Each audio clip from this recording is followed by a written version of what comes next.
ദുര്യോധനൻ ഒരു സഭ വിളിച്ചുകൂട്ടി പാണ്ഡവരെ മടക്കി വിളിക്കാൻ തീരുമാനിച്ചു. പാണ്ഡവരെ വിളിക്കാൻ പോയത് വിതുരരായിരുന്നു. കാരണം വിതുരർ പോയാൽ അവർ തീർച്ചയായും തിരിച്ചു വരുമെന്ന് ധൃതരാഷ്ട്രർക്കും അറിയാം. ധൃതരാഷ്ട്രർ അവരെ സ്നേഹത്തോടെ ഹാർദവമായി സ്വീകരിച്ചു. അവർക്ക് കാണ്ഡവപ്രസ്ഥം എന്ന രാജ്യവും നൽകി. രാക്ഷസന്മാരും നാഗന്മാരും അസുരന്മാരും മാത്രം താമസിച്ചിരുന്ന കുഴി പോലും വളരാത്ത തരിശു ഭൂമിയായിരുന്നു ഈ കാണ്ഡവപ്രസ്ഥം. പക്ഷേ പഞ്ചപാണ്ഡവർ കൊടുത്തത് എന്താണെന്ന് വെച്ചാൽ അതിനെ ഹാർദവമായി സ്വീകരിക്കുകയും അതിനെ ഒന്ന് പുനർരൂപീകരണം ചെയ്യാൻ തന്നെ തീരുമാനിച്ചു. കൃഷ്ണനും അവർക്ക് സഹായത്തിനെത്തി.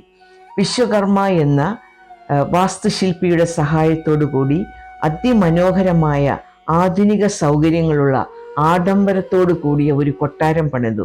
കൊട്ടാരം മാത്രമല്ല പണിതത്, ആ രാജ്യം മുഴുവൻ ആകെ അരിച്ചു പറക്കി നന്നാക്കി. നല്ല നല്ല പൂന്തോട്ടങ്ങൾ ഉണ്ടാക്കി, കുട്ടികൾക്ക് കളിക്കാൻ കളിസ്ഥലമുണ്ടാക്കി. ഇങ്ങനെ ഒരു മാന്ത്രിക രാജ്യത്തിൻ്റെ വിശേഷം നാടെങ്ങും പരന്നു.